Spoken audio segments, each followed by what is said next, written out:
Let's take a look at the tail of the tape for Daniel Jacobs against Dimitry Pirog. Pirog himself is a great story, coming from, of course, an impoverished background in Russia to get where he is. He's got a 7-year age deficit facing Jacobs. They're both 6 feet 1 inch tall. Jacobs has a ½ inch arm length advantage, measured from the armpit to the end of the fist. They both weighed in just about at the middleweight limit of 160, and both will enter the ring weighing 170 pounds tonight. Dimitry Pirog comes from a town named Galinchuk in South Russia. If you imagine a map of the area and see the Black Sea, Varna and Sofia, Bulgaria are on the west side of the Black Sea, and Galinchuk, the Russian city, is over on the eastern corner of that body of water. He was playing chess at 8 years old when he went into a recreation center looking for chess opponents and found a boxing gym and decided to put on gloves. And the rest, as they say, is history. He had a good, not great amateur career and is unbeaten as a professional and seems to be an extremely smart young man, Emmanuel. I was watching him box on the videos that I was able to see. He's interesting. He doesn't fight like the normal European fighter.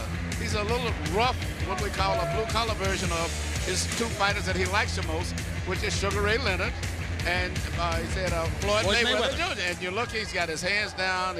He doesn't move that well on his feet, but he has a variety of punches, very busy. So you can see the impact that they've had on him.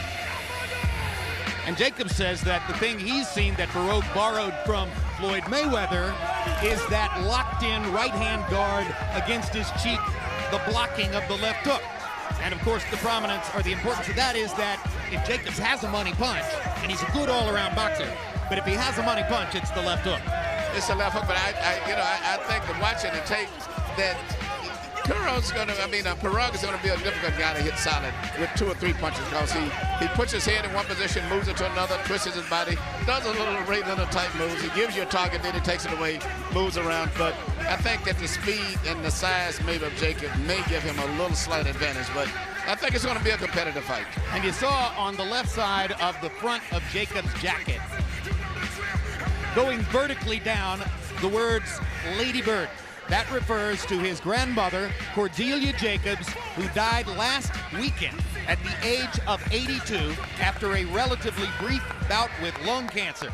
She helped to raise Daniel, and he says that he dedicates this fight to her. A devout Jehovah's Witness, she never saw her grandson fight, but he says that he's fully aware she would have wanted him to pursue his dreams, and that's why he's here tonight, 1 week after her death. Let's go to Michael Buffer for the official introductions. Well, ladies and gentlemen, before we continue with this next contest, last week, a great friend of boxing, and indeed a great friend of the world of sports, a longtime legendary sports journalist for the New York Daily News, passed away. On behalf of promoters and HBO, our condolences to the family. And at this time, we ask you all to remain silent as we toll a memorial count of 10 for one of the great sports writers in the business, Vic Siegel.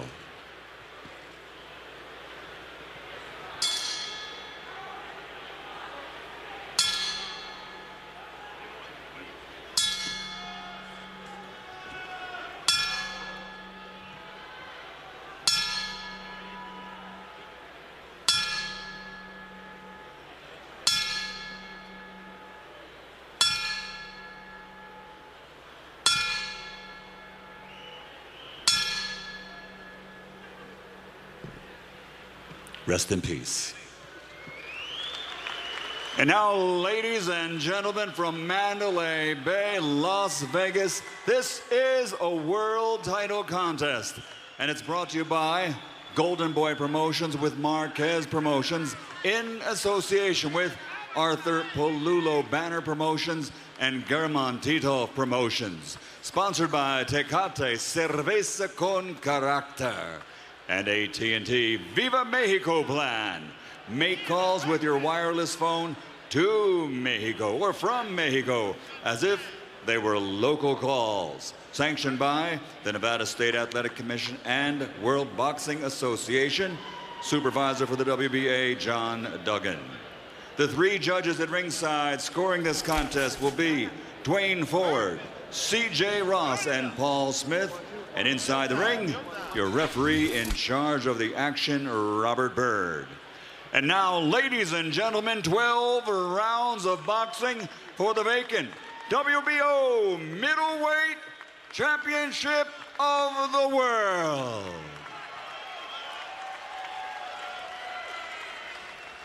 Fighting out of the red corner, wearing blue with red and white, officially weighing 159 pounds.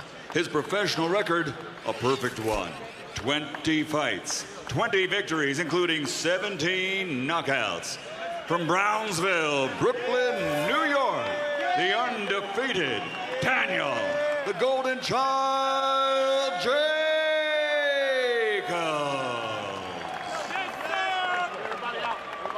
And fighting out of the blue corner, wearing blue with black, official weighed 160 pounds. Also, a perfect professional record consisting of 16 fights, 16 victories, including 13 knockouts.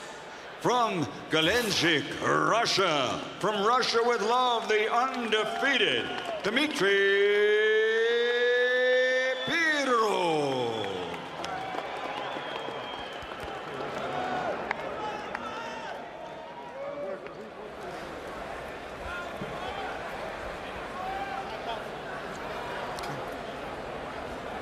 Just one. Just one. The rest of you clear. Just one. Okay. You had your instructions in the dressing room. The only thing I'm going to remind you of now is when I tell you stop, what that means is stop whatever you're doing, give me a clean break.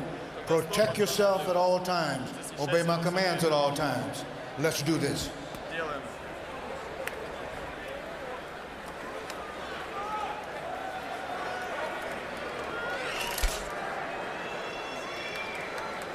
You see the difference in punching power, at least as exhibited against the opponents that each guy has fought. 10 knockouts so far for Jacobs in the first round, and Pirog with only one of them. And now the bell sounds for round number one. I have ridiculed the fact that the winner of this bout will be awarded a middleweight title belt, because the governing body, which is supplying that belt, stripped it from Sergio Martinez just a few weeks after Martinez beat up Kelly Pavlik to clearly become the #1 middleweight and the legitimate middleweight champion of the world. So it's preposterous that there's a belt on display here for competition, but it's no insult to either of the two fighters. They're both excellent young men and excellent fighters, either of whom could have a terrific career in the sport, either of whom could conceivably someday be a legitimate middleweight champion. But to call him now, call one of them that now is absurd. Well, right away you saw Danny Jacobs come by and try to land a big right hand, which was a good move. But as I'm studying his face, I think in his expression, I think he's developed a little respect for Dimitry at this point. And he's realizing that his upper body movement and his head movement is going to create a slight problem, because it's not that easy to hit Pirog that easy with the head punches. He moves very well. Well, the first thing everybody who has seen him says about Dimitry Pirog, and this was clear on the tapes at which we looked, he is not the classic stand-up European fighter. No. He is a guy who bends at the waist, has a lot of movement, and he has watched American fighters constantly. You can see it in his style. Look at that. Very, very relaxed.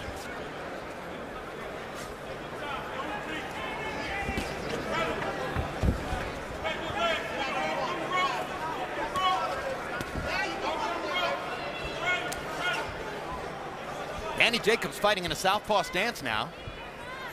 We've seen it a couple of times. Well, Danny, you can look, he's trying to find himself right now. He's not having the success he expected as easy, and so he's trying to make adjustments right now, which is a very smart thing to do. He landed a straight left hand out of his southpaw stance and stays in it. What's going to work for him is what he's trying to find out now. Pirog momentarily switched southpaw to throw that left hand. Now Jacobs goes back to his conventional stance. This is the way they'll match up against each other most of the night.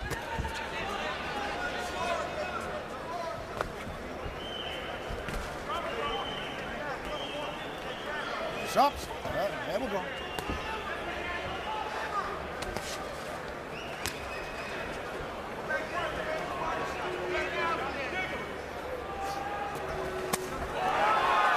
right hand by Pirog. Jacobs kind of leaned into it for him.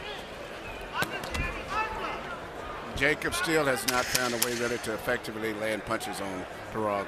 Pirog's upper body movement is really creating a problem for him.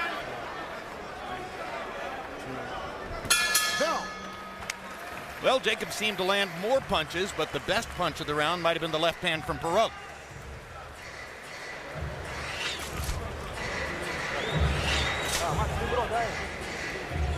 Не надо, Влад. Попивай по чуть-чуть. Все, сел, расслабился. You get up on your defense, you can always come off the block. You don't like it when you back him off. Okay. You can't let him leave. Nice and easy. He's right there for you. You know what I'm saying? Your speed is your power. The speed is your power. Keep the jab in his face. Short combinations when you get close. Don't go over the top. Bring him up. All right, come on, Stay focused. Good round. You're looking good, champ. Wide margins of. You want that one? I think he Nah. wants. Let's pick it up. It's just close. You're just making it too close.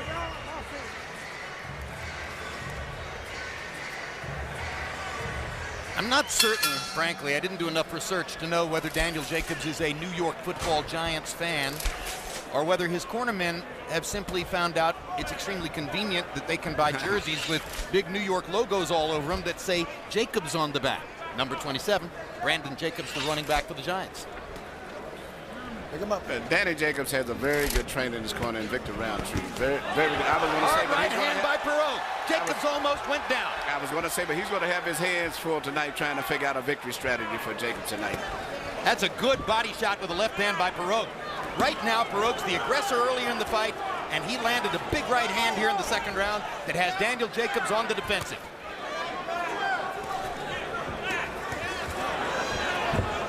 You were about to say that Jacobs' terrific trainer, Victor Roundtree, is going to have his hands full tonight, trying to plot a strategy. Because I know they were not expecting this type of a fight from Pirog.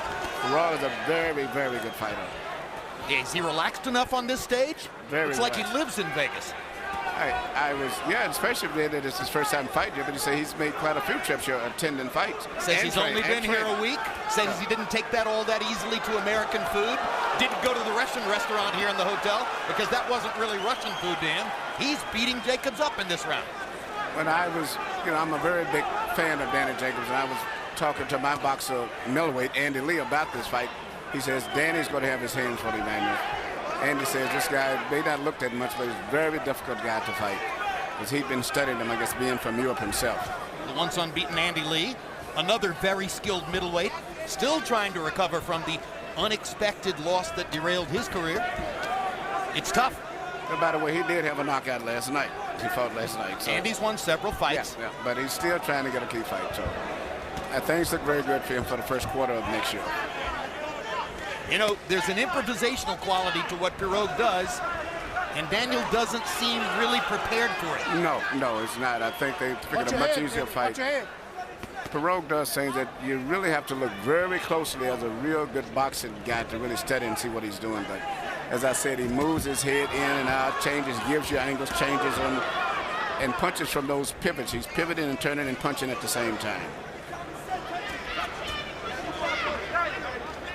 After looking at him on videotape, I said to a couple of writers that he reminded me of a younger, slightly bigger Javier Castillejo. Remember Castillejo of Spain? Yes. Yep. Fought against Vargas, fought against De La Hoya, etc. Castillejo was long-armed, more conventional than Pirog. No, this is a better fighter here. Obviously. Yeah, that's what I was about to say. Yeah, it's clear now he's better. I can see the Ray Leonard moves a lot, not as fast in the front row, but he twists and pivots, changes his angles. But he's a pressure fighter, which is amazing. Moves his head very well inside. Yep. Сел, расслабился, все. Расслабился, хорош. Пить. You dictate no pace. No, I gotta get my jab out. All right, but don't let him get no pace on you. Okay. All right? Stop laying on them ropes. The ropes is not good for you, all right? Don't let him get no pace on you. You got me? Come on, baby. Now what? Get your shots together. Here you see Pirog landing punches, and I think the biggest problem that Jacobs had, he didn't know where they was coming from because it's such a different variety of punches.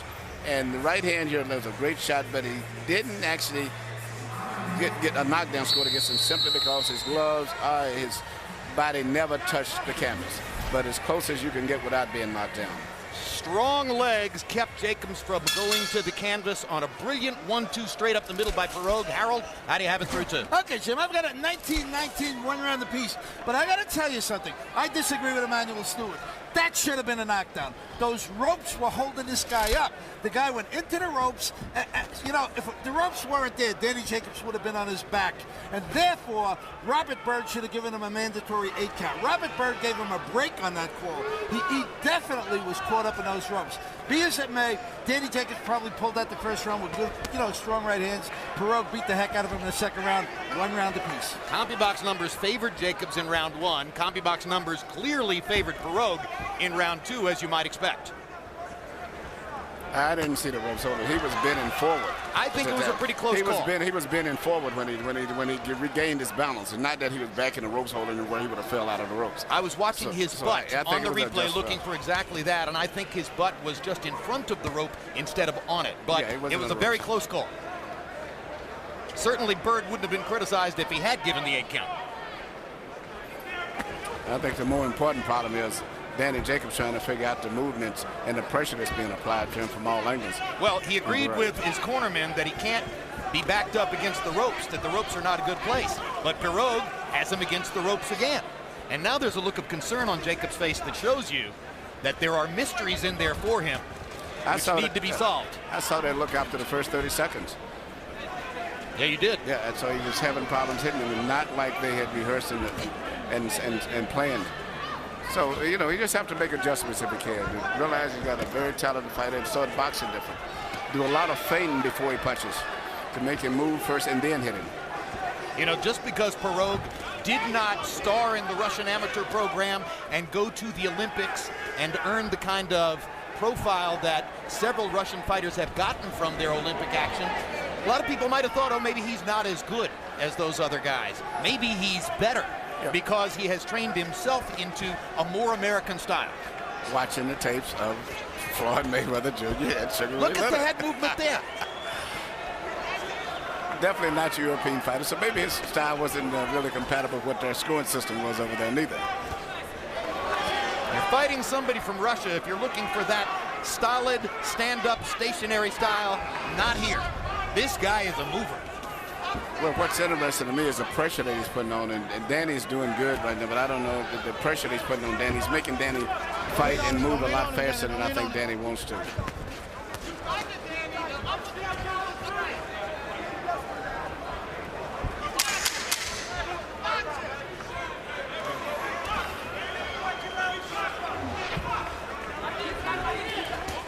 Right hand by Jacobs. Good, man. And I think he may pull one that round. That may help his composure. Yep.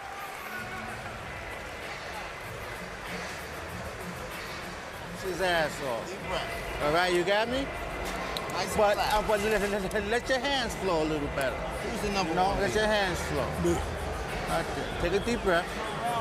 Take a deep breath and get your combinations off. All right? Get your combinations off. Look, your jab is beautiful. Use your jab more. Double and triple your jab. If you get him going backwards, keep him going back. But like I know, he cannot fight going backwards. Keep him more balanced. Don't let him dictate no pace. Right here, you can see the great defense of Pirog, which is his upper body movement. He pivots and turns, good head movement. Very, very difficult to land with 2 punches, even if you're hitting with 1 punch. Right here, you see Jacobs in a beautiful, clean right hand, probably the best punch he's landed tonight.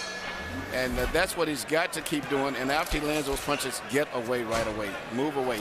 But he's going to have to be in great shape tonight because he's going to have pressure on him all night long. Harold Letterman gave Jacobs the round. That right hand helped to sort of even the score, given that Pirog has already landed 3 or 4 of those kinds of damaging shots with both the left and the right hands. Good body shot by Jacobs. Pirog leaned into that one.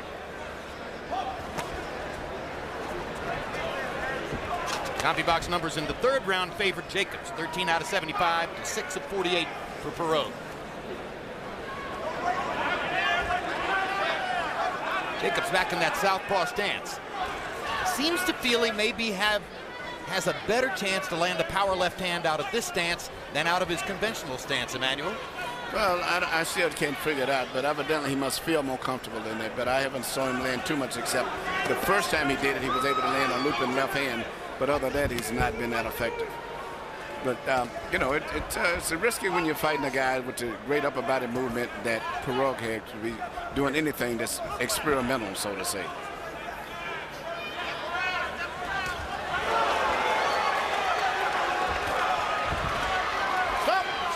Pirog's got a little bit of showboat in him, too. Definitely not your regular. Talking to Jacobs in there. Jacobs hammering to the body.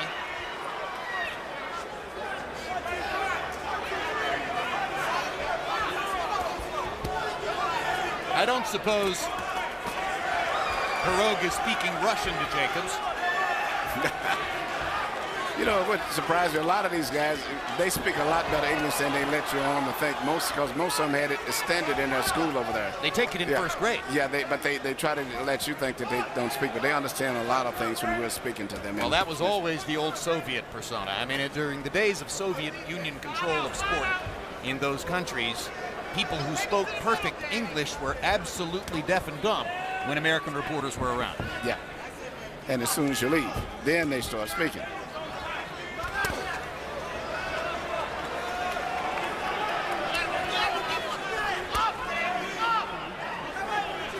Pirog's head is so elusive.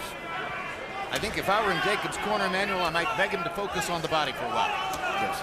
And then Jacobs has to try to throw his flurs and land and get away right away. But I think that his fight's going to be fairly competitive to a certain degree, but I'm just worried about the condition of Jacobs going down the stretch. Because? Well, I don't think he's ever had this type of a pressure that's put on him. These guys come in very difficult pressure, too, not a straight line pressure. Well, Jacobs' biggest win was in August last year, almost a year ago against Ishe Smith. Ishe Smith, much older than Pirog, not nearly as active, a different kind of proposition. A good round. Here you see.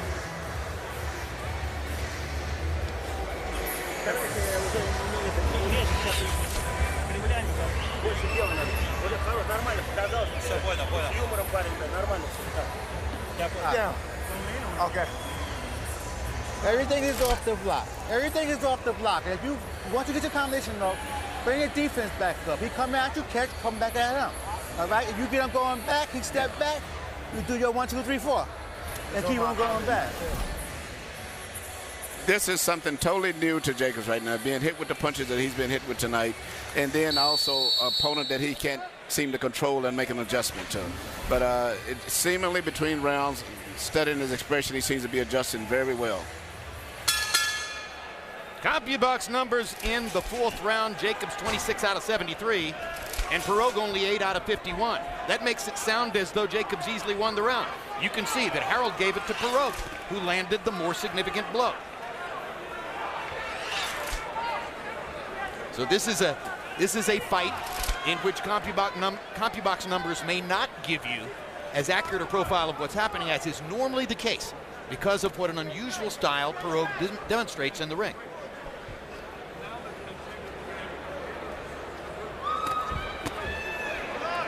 Good comeback left hook by Jacobs there.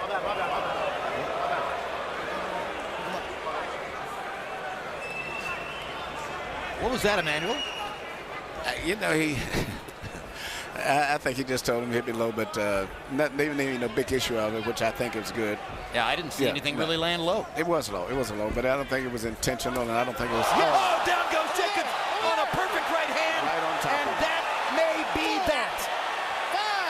It's over. No way. Robert Byrd won't even finish the count. He waves his arms, and Jacobs is gone on a stunning knockout by Pirog. But you said it, Emmanuel. He's never seen anything like the opponent with whom he was in there tonight. And Dimitry Pirog has just produced one of the shockers of the year. Well, Andy Lee, you was right. Andy Lee, Jorge Linares. Yep. It happens to a lot of the great prospects. Yep. Amir Khan. So add Daniel Jacobs to the list that includes Andy Lee, Amir Khan, and Jorge Linares, whom you saw in the first fight tonight. Yep. Can you come back from the shocking early knockout in your developing career? But this was this guy was fighting a good fight all the way through. He was, to me, although I saw the fight should have been close, I could see going down the stretch, I liked the way that Pirog was looking. Do you suppose the governing body that stripped that title belt from Sergio Martinez, the legitimate middleweight champion of the world, and put it up for competition here, was hoping that Dimitry Pirog would take it back to Galinchuk, Russia? No, I thought it was started with Danny Jacobs. I doubt it. After seeing Pirog is going to be a problem for anybody. Serves the governing body right. Here's the right hand, and boom! Jacobs was asleep for 5 seconds. That was enough to convince Bird that it was over.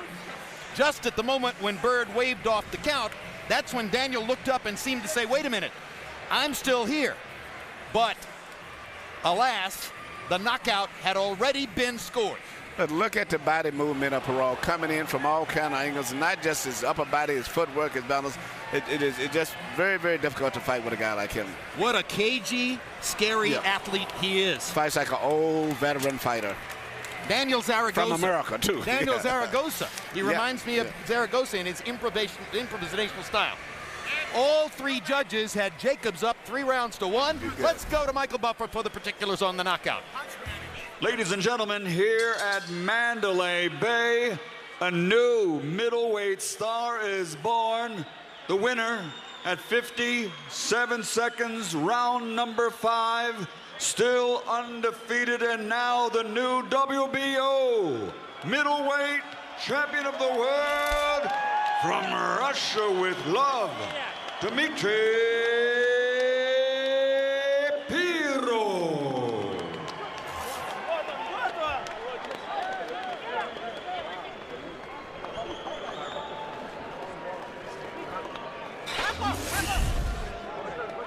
Here's a look at CompuBox numbers. Final totals in the fight. Jacobs landing 30 punches more, throwing 35 more, landing at a higher connect rate. All utterly academic, wasted by one right hand. But it wasn't just the one right hand. You saw it. Pirog landed several clean, hard shots throughout the fight against a Daniel Jacobs who seemed a bit surprised by the style which appeared in front of him tonight. Let's take a look at the power shots. And you can see here that Jacobs had the edge there too, landing 24 more, throwing 7 fewer, landing at a higher connect percentage. Again, as we mentioned just before the knockout, it was one of those nights when CompuBox numbers weren't necessarily going to provide the profile you expected. And now we are joined here at ringside, very graciously I might add, by young Daniel Jacobs, and obviously a disappointed young man. Danny, what happened? Well, everything was just too fast.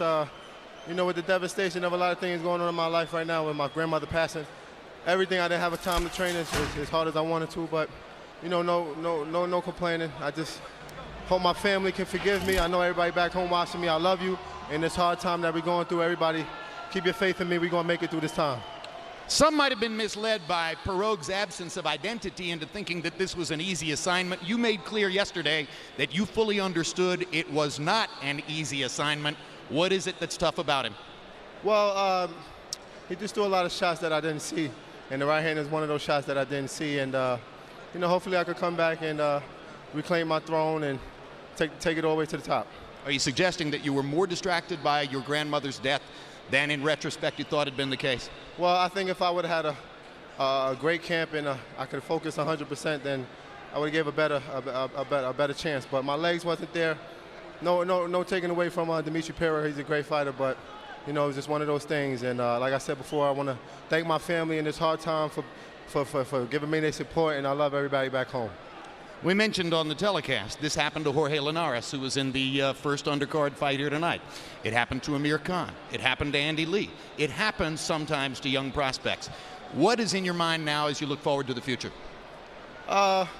Well, right now, I just want to go home and hold my family. I know everybody's going through a tough time, but I just want to go home and soak in on the love, because it's a lot of love home. And, you know, this is a sport. You know, family's more important, and hopefully I could go back and still be that superstar to my family.